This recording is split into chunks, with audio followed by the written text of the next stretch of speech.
Why is it till today that my Prime Minister, someone who this nation believes, someone who I also wish to believe, why is it that till date he is not answerable to the people of Manipur? Why? Is my nation so weak that you cannot protect the lives and property of the civilians there in Manipur, sir? Mr. Chairman, sir, I am from a village in the far northeastern state of Manipur. My village is called Shangshak. In the spring of 1944, when the Great Second War reached that part of the country, my village was where the Battle of Shangshak took place for a week. Hundreds and hundreds of Allied forces as well as Japanese forces, they lost their lives there. It was the Battle of Shangshak that ensured that Allied forces could reach Kohima in time so that the onslaught of the Japanese could be stopped. Sir,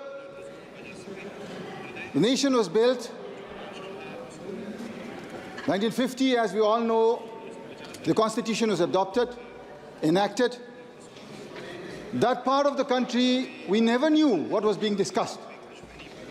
Our people never ever knew what was happening in these great halls, what our founding fathers were discussing for the welfare and the future of that part of the country. Many amendments were required. One such amendment that happened in '63 was Article 371A for the state of Nagaland. In 1971, Article 371C for the state of Manipur.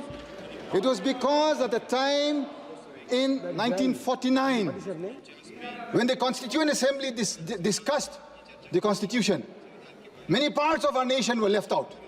Our nation is a plural nation. That is the belief that we had grown up with. We have studied our whole lives that this nation is a nation that constitutes pluralism. The core and identity of our nation is the plurality that this nation exudes so proudly. Why is it today?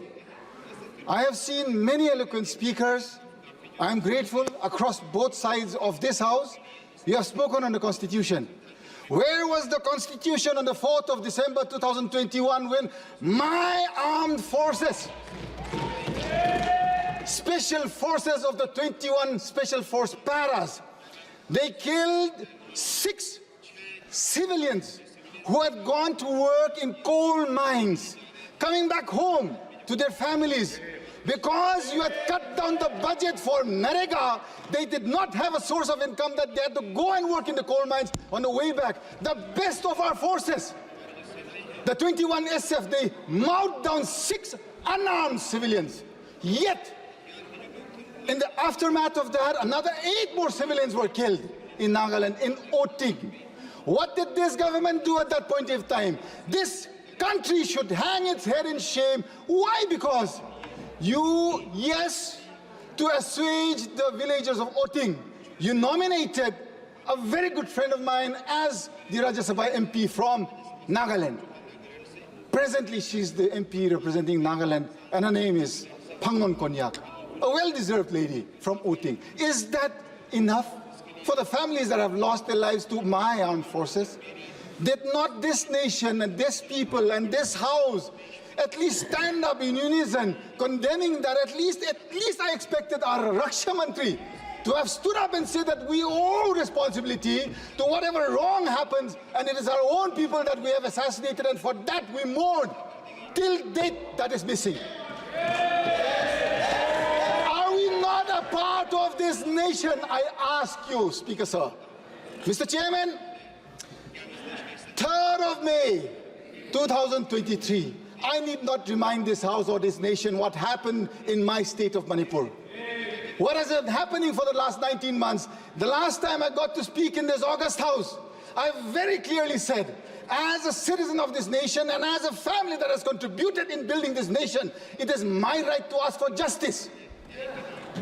Why is it till today that my Prime Minister, someone who this nation believes, someone who I also wish to believe, why is it that till date he is not answerable to the people of Manipur? Why? Is it too much? Is it too much for me to ask on behalf of those civilians that have elected me here today? Sir, Sir, Mr. Chairman, sir, those children, those women across communities, they have lost their lives. They cannot be victimized for a cause for which this nation or the state cannot handle. Is my nation so weak that you cannot protect the lives and property of the civilians there in Manipur, sir? I beseech the conscience of this House. Thank you. We have so many eloquent speakers, sir. I'm closing. Sir, I'm closing. Please, please. Sir, in the end, I wish to beseech upon the conscience of this House, especially all the honorable members of the ruling bench.